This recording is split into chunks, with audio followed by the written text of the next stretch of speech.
Hello, everybody, and thank you for tuning in to the Liberty Report. With us today is Chris Rossini, our co-host. Chris, welcome to the program. Great to be with you, Dr. Paul. Very good. Chris, you and I have talked about what our subject will be today, and it has to do with an article written by one of our staff people, Adam Dick, and is up on the RPI site. And he goes into some of the dangers. We've talked about this, Daniel and I certainly have, and you and I have too, the dangers of this passport thing, the mess of it, especially the vaccine passport. Such a distortion of medical care and civil liberties. It's just a horror. And he points that out, and his main theme of his article was that, it's a vaccine passport, and there are some very shortcomings, but the biggest one is that it'll morph into something else, and it'll be a vaccine that is the universal passport. And that's what we want to talk about today, the potential dangers of that, and I think we already see that happening. One of the most disturbing things that I've had to watch and see is when there's an argument or a concern about this, the administration and the CDC are getting tremendous support from the big business and corporations, and it seems like they're always already using it as a tool. Maybe they're succumbing to pressure from the government because the governments have a lot of control over social media, and sometimes people in social media or the banking system or whatever are sympathetic to what they're trying to do, and they're sympathetic to one world government, and they sort of go along with it. But from the very beginning, I think most libertarians have been very, very leery of this, and it's getting worse in some regards. But Chris, I have to admit, I keep my fingers crossed, and I'm always looking for a better outcome. And even though the government's becoming more determined, it's becoming international, and yet at the same time, we're seeing that the resistance is building. So if we don't do anything else other than give the people who tend to want to resist and think they should resist, and they need some ammunition to resist some of this authoritarianism that is growing around the universal passport, the vaccine passport. So that is our goal today. So Chris, let me have a couple words for you about vaccine passports. Yes, thank you, Dr. Paul, and I do recommend everyone. Adam is a great writer at the Ron Paul Institute website. He writes a couple times a week, and he always comes through, so I recommend everybody read him. In this article that we're referencing, what he's getting across is that everyone should be against vaccine passports, even if you got the shots, the first two shots, because the tendency, if you do get those two shots, is, I don't have to worry about it. Let the unvaccinated worry about this system. No. You're not off the hook at all. At any time, you could be, quote unquote, downgraded to being unvaccinated again, even though you got the shots. And we're starting to see it in Israel. It's one of the most vaccinated countries in the world. They had two shots, but it's for their passport, the green pass. But now it turns out you need three. And the ones that got two shots, you're going to have restrictions on you. So this is the way it would go. This is a very good snapshot of what can happen around the world. And what if you're fine with the first two shots, or no side effects, no one was harmed? But what if you don't want the third or the fourth or the fifth? What if the third one harms you or your loved one or a child? Are you going to be excited to go get the fourth or the fifth? I mean, this could turn into living in a constant state of fear, and for who knows what. So no matter your opinion on the vaccine itself, you should be totally against the passports. You used the right word there, the fear factor, and that's how governments achieve so much of what they want to, whether it's fear of a foreign enemy, and the reason why we have the military-industrial complex spending trillions and trillions of no-win wars and fighting wars for 20 years, then not knowing why we went in. At the same time, the the whole thing is fear has to drive this all this effort and the problems we've had the last year and a half, the lockdown. It's never happened before in our history, maybe in the world, on what happened with this worldwide lockdown, and it's very, very damaging to the economy. And right now it's turning out that there's a lot of false science involved in this, and of course the argument is who conveys the right kind of science. And I think it should be debated among scientists in the medical profession. That's not what's happened. It's the politicians. It's an argument between CDC and the FDC and FDA, and arguing who should decide when the next vaccine should come. So this is just, it makes no sense whatsoever. And the doctors generally making the most major decisions in the administration, or the doctors representing that position, where the physicians that would agree with us and we agree with them, they're not called on in the major media to discuss this issue. And but the ones that are on major media, it's been pointed out, that essentially none of them ever treated a patient. And the people who are offering early care, outpatient care, and it's been, even the CDC is now starting to agree that a lot of people would be kept out of the hospital and wouldn't need the hospital if you get early treatment, which involves the controversial things like our president took and did quite well with it.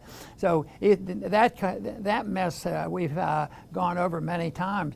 But right now it's interesting that the CDC and the FDA are in disagreement on exactly what to do.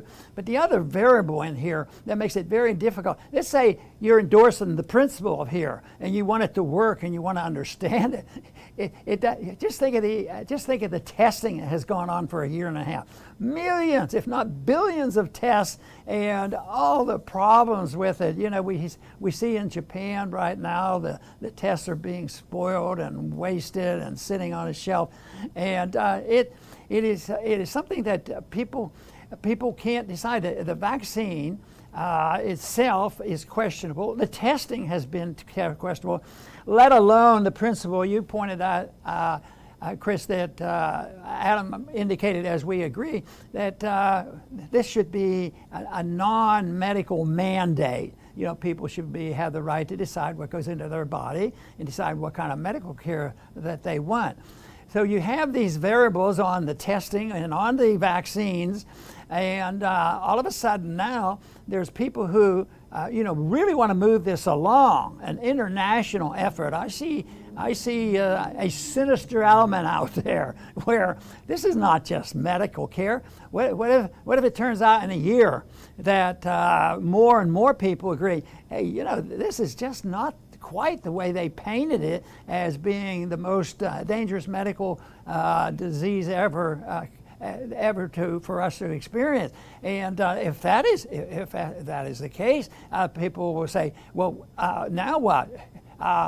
Maybe by then the vaccine passport might be all in place, and the so-called science and the vaccinations and all the medical controversy on the drugs and the vaccines.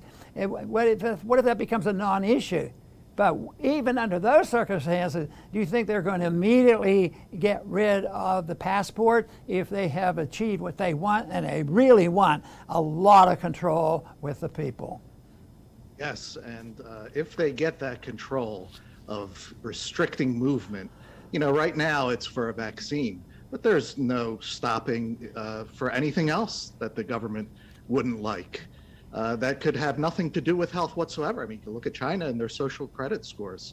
That's all those, restrictions that they have. A lot of it has nothing to do with health whatsoever.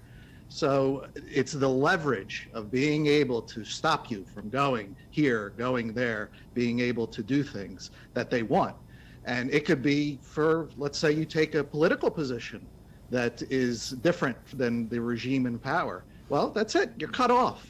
Now, the tendency would be to think, well, this will apply to the other people too. Well, they don't care. People that have an authoritarian mindset, we could see with the COVID, they will wear masks and endure lockdowns and social distancing, even if it doesn't work, as long as you have to do it too.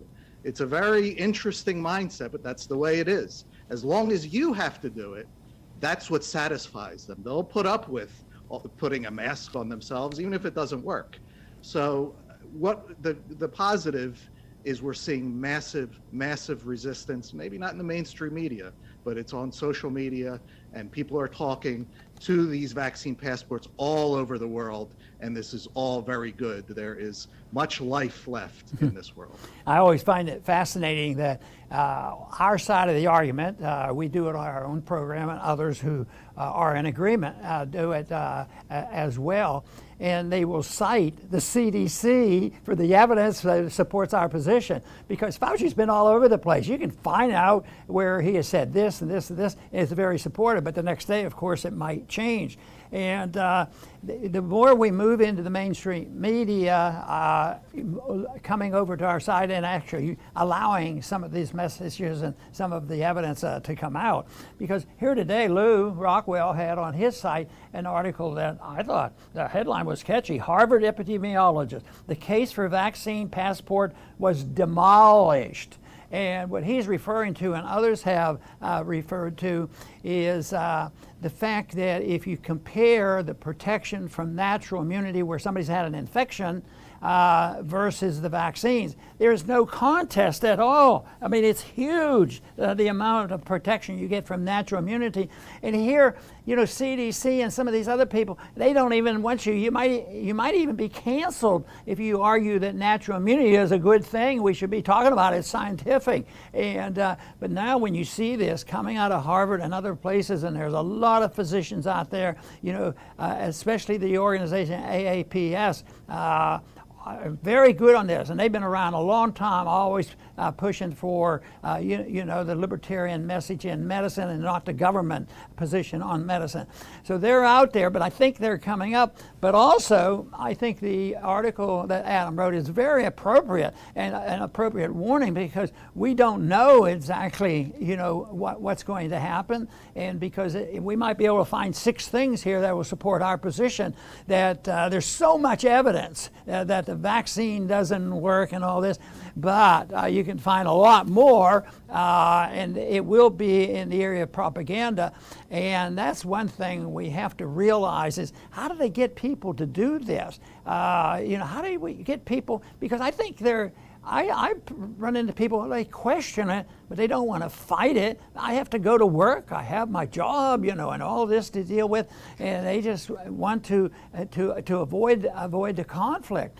But it is something that people realize that it is controversial, and yet there's capitulation too. I think the average person, even though there's a tremendous number out there that we haven't heard from yet that are agreeing, and I think every day there are more and more people agreeing with this.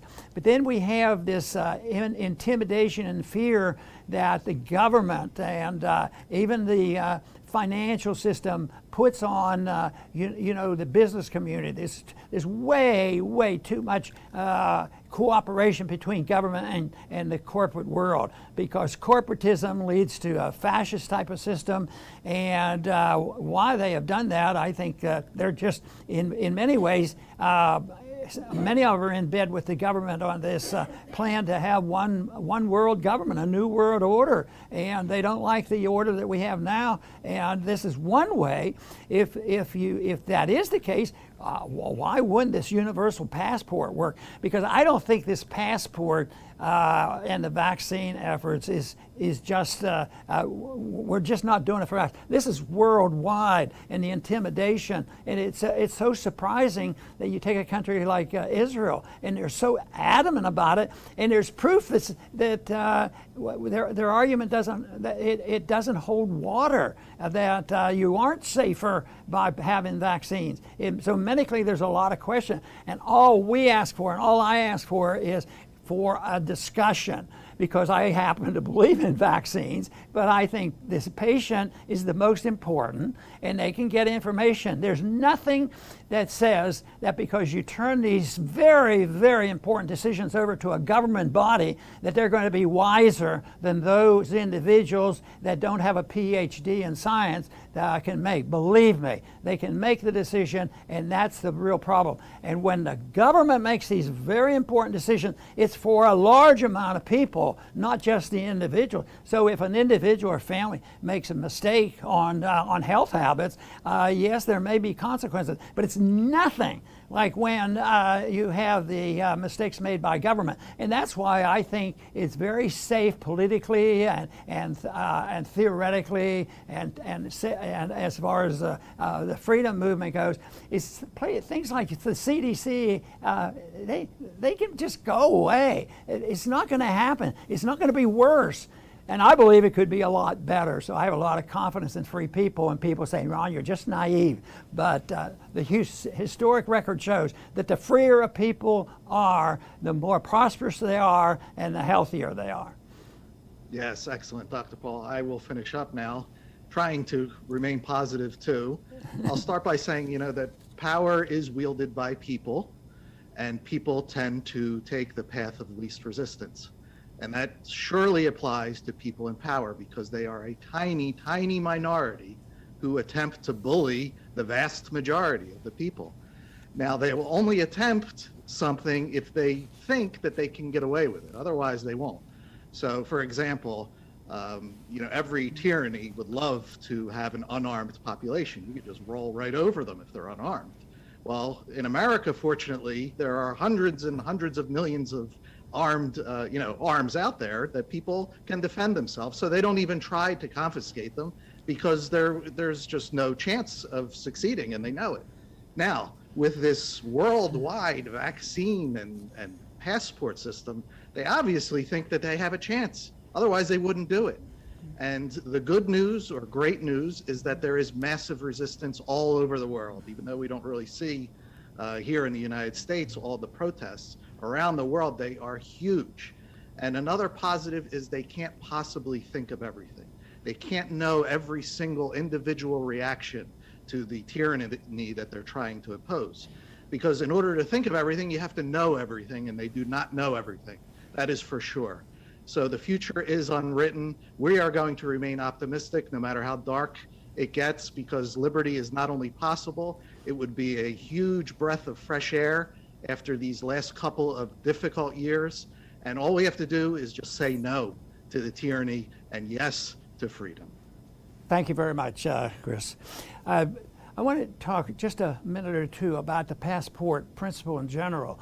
There have been times when passports were less important and visas were less important, but that's not today. And world travels would be very difficult if you couldn't have a passport and get visas, and it becomes a little bit orderly. But this is not what we're talking about. We're not saying that type of passport is just as evil as the medical passport. And I think that, see, this passport we're concerned about, the vaccine passport, is to control people from traveling, and it's to diminish it and tell you where you can go and what you can do. And it's the domestic passport that's so evil. You can't even go into a store unless the owner of the store, see, the owners of these business establishments go along with the government, and they become the enforcers. They say, oh, you can't come in here without your passport. That is so much different. The international passport, and as I traveled around the world with a passport, I could understand what is happening. But this is doing exactly the opposite. That permitted me to go. It was an enhancer. And the passports here are the ones that are universally trying to control us and bring together government and big business and banking. And really, they can't do any of that without an attack on personal liberty. It may sound, oh, that's not difficult. It's for safety. It's for health reasons. They'll always start off with health reasons. Right now, they're losing the healthy explanation that this is good for health because these vaccines are so perfect, when they decide, holy man, it is so much safer to have natural immunity than you have for the vaccine. And it's also admitted by CDC that, you know, outpatient medical care can and has shown that a lot less people have to go into the hospital.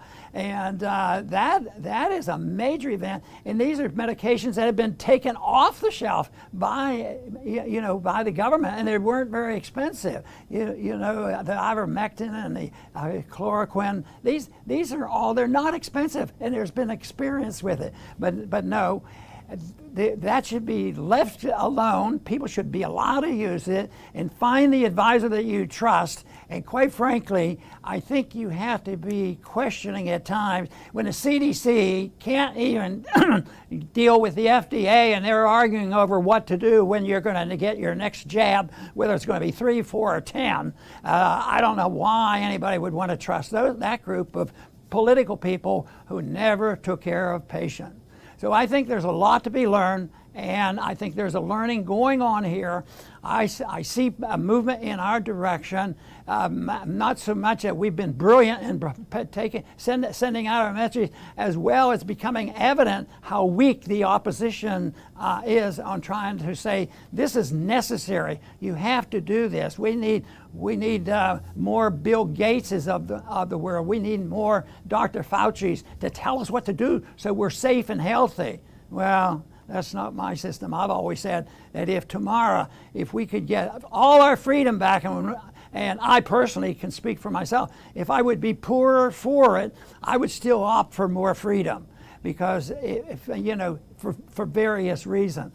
But the wonderful thing is, if you opt for freedom, there will be more prosperity and more peace. And how can we lose that argument? We should not lose that argument. We need to learn how to present that case so people will come in the direction of believing sincerely that the founders were on the right track and looking to enhance personal liberty and to diminish the power of government.